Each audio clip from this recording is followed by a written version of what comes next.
Hey everyone, welcome to a brand new Trains Are Awesome video. I'm Tom and welcome to Quito, the capital city of Ecuador. Almost 3 million people live in Quito and the surrounding areas, and the city is located just barely south of the equator. So you might think it's always hot there, right? No, in fact it actually has a very cool climate because what Quito lacks in latitude it makes up for in altitude. The city sits at an elevation of over 2,800 meters, or 9,000 feet. In fact, it is either the highest or the second highest capital city in the world, depending on what you count as the capital of Bolivia. Believe it or not, this isn't the first time we've talked about Quito and Ecuador on this channel. Many years ago, I made a video about the teleférico, a cable car that connects the city with the top of an active volcano. Back then, that was really the only public transportation other than buses. But these days, Quito has its very own metro system, and that's what we're going to look at today. Before I say anything else, I want to give a huge thanks to my friend Nonstop Eurotrip for providing the footage for today's video. Nonstop Eurotrip features some of the best trip reports from around the world, and he's also a very good friend of mine, so please check out his channel. But before we talk about the metro, let's look at the other transportation options in the city. Quito has many bus routes that run frequently, a lot of them traveling in a north-south direction. This includes one trolley bus corridor and 2 other BRT corridors with dedicated lanes and stations. Besides buses, you'll notice that Quito also has a lot of taxis everywhere. These can be an affordable way to get around as well.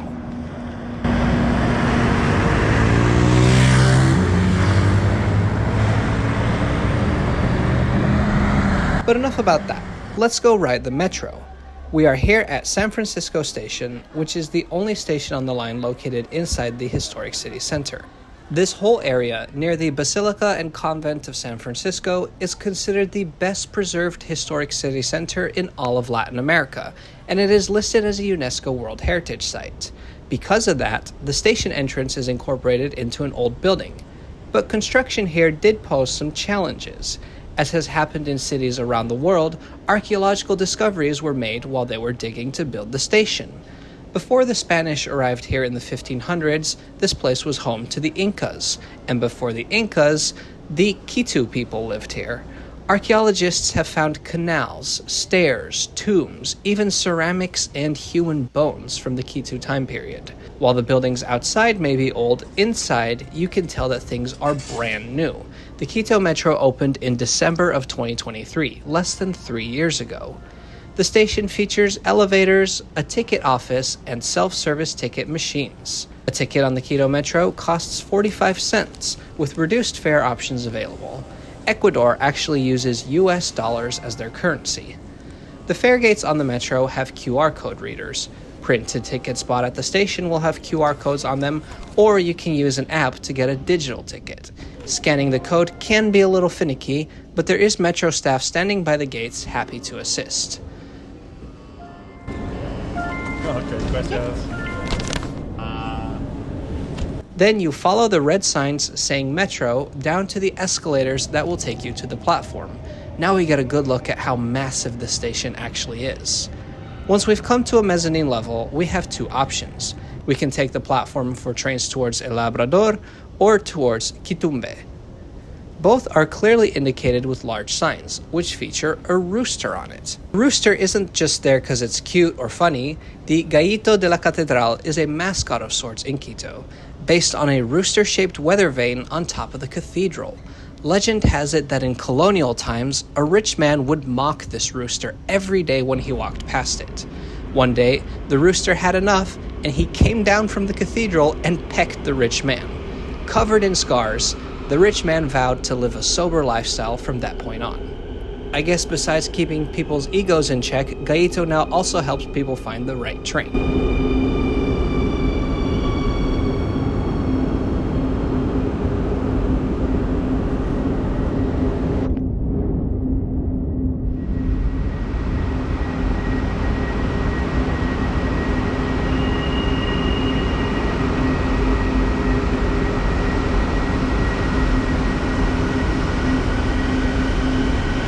Here comes a train. It is an MQ-117, which was built by CAF in Spain and then shipped over to Ecuador. There are 18 of these trains, each of which is 6 cars long and has 144 seats. Including standing room, each train can transport 1,500 passengers. I have to say, I really like the design of these trains, especially the floor-to-ceiling glass doors. I think those are a cool feature.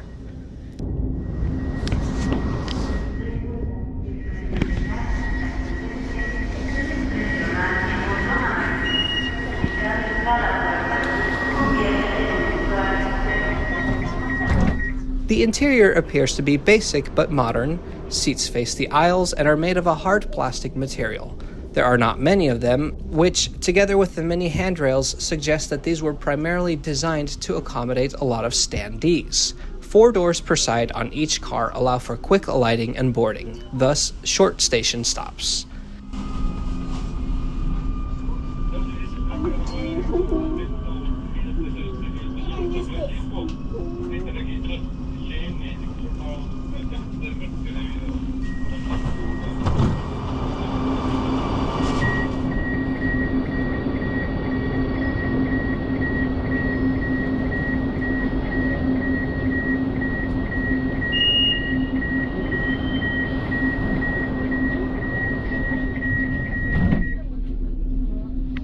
There are priority seats on board, as well as wheelchair spaces.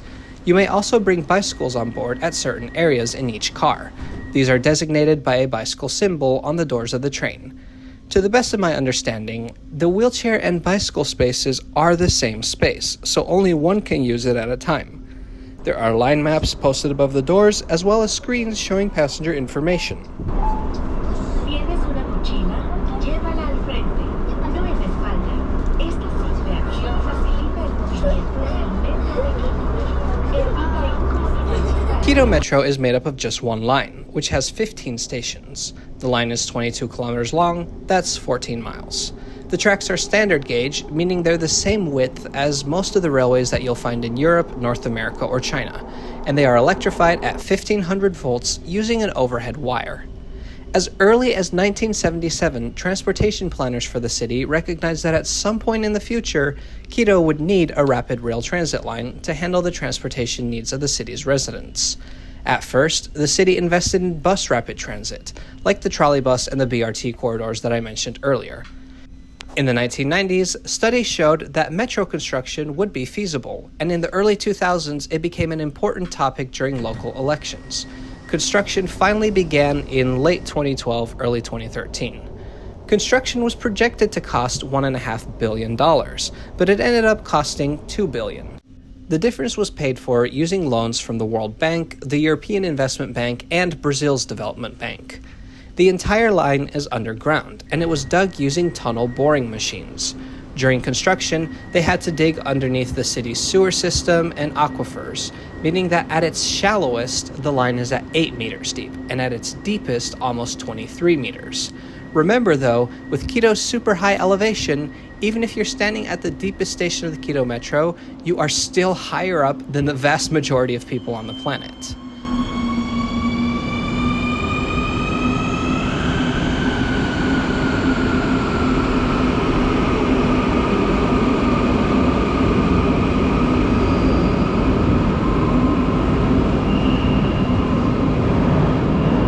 We've arrived at Kitumbe, the southern terminus of the line. Beyond the station, there's a rail yard. At Kitumbe, passengers can transfer to one of the city's major bus stations, the biggest one, in fact. Here's Gallito again, reminding us to not eat or drink on the trains or in the stations. Going up to the mezzanine level, we get a good look at the electric installations that power the train.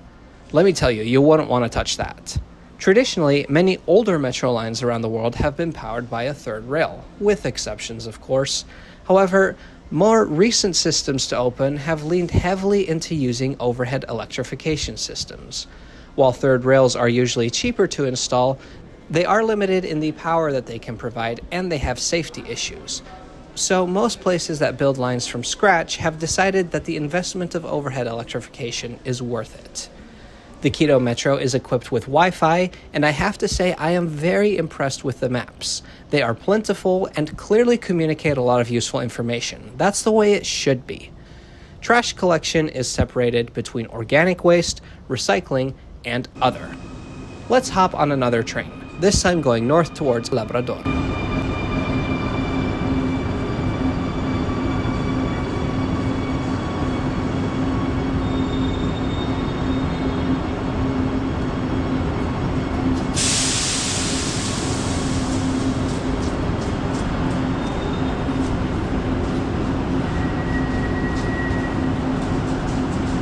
It looks like trains are running about every 8 minutes. There is security present on the platforms. Quito has a reputation for being an unsafe city, particularly when it comes to theft. Most official travel advisories and tourist guides, however, reassure visitors that if they practice the same common sense that you would in any city, a visit to Quito will be a pleasant and safe experience.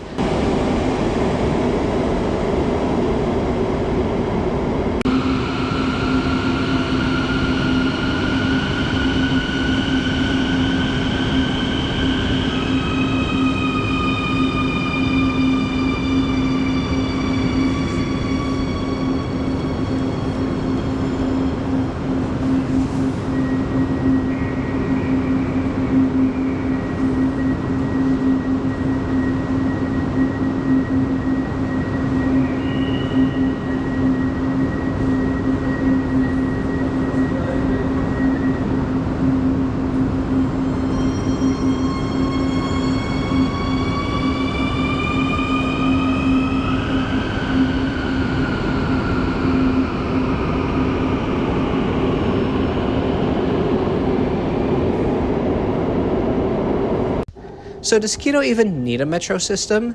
That was the question that people were asking when construction of this line was first announced. Opponents of the metro primarily expressed concerns about historical preservation, although there were also voices criticizing the cost. BRT is cheaper, they argued. However, those in favor of the metro and the government pointed out that the city desperately needed a faster way for people to travel from north to south. See, Quito has a very interesting geography. The city is essentially squished between mountains, and so it is very narrow, oriented in a north-south direction. For most trips across the city, you'll likely cover more distance going north to south than you will east to west. So the city's main transportation corridors are oriented that way too. Bus rapid transit is great to some extent for speeding up trips, but because it's on city streets, at the end of the day, it can only go so fast.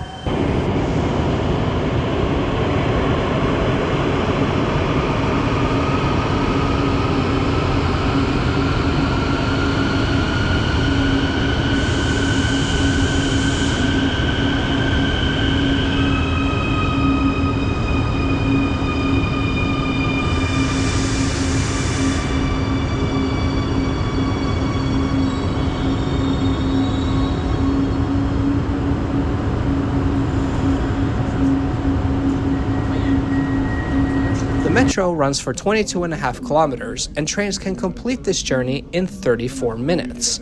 That results in an average speed of almost 40 kilometers per hour, a dramatic improvement over bus trips. And with the line's north-south orientation, it means that a huge percentage of commuters are in close proximity to its route.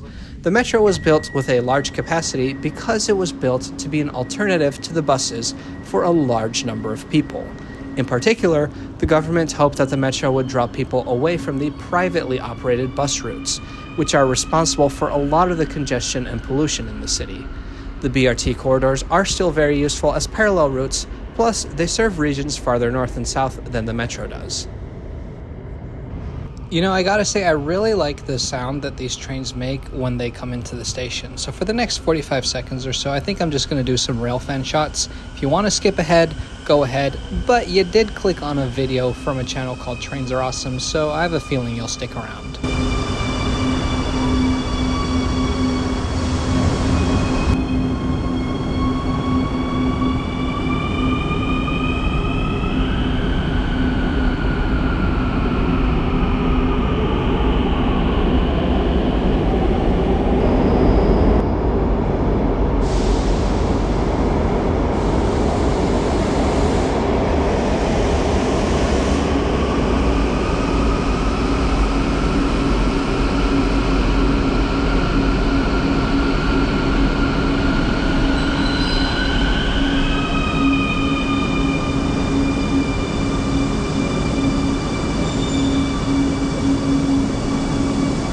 You know, it's good to see so many people using the train. The metro moves over 170,000 people a day. That's over 50 million per year. In its very short existence, it has already moved over 100 million people, And since the metro opened, there has been a 12% reduction in private car use throughout the city. Now, on a global scale, that's not super big. It's about comparable with the BART in San Francisco or the metro in Rennes, France.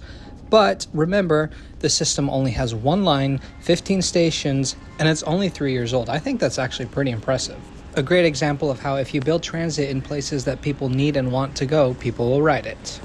Anyway, we've arrived at El Labrador station, which is the northern terminus of the line. El Labrador is another major interchange station between the different modes of public transportation. So if you go upstairs, you can transfer to the different BRT systems. There are signs telling you which way to go for each of the different bus corridors. Over there, beyond those doors, is the trolley bus system. The station is named after a nearby monument to farmers, which consists of a statue of a farmer and 2 cows carrying a yoke.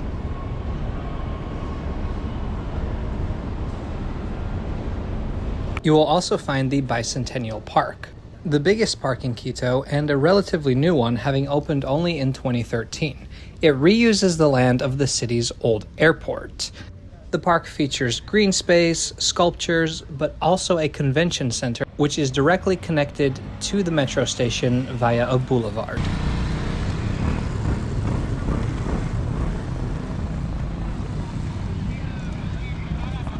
Let's head back into the station one more time and recap all the good things about the Quito Metro.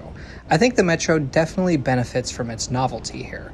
Having opened only in 2023, planners have been able to draw from over a century of experience at other metro systems, drawing from successes in other places around the world to create a system that is useful and pleasant for residents and visitors alike.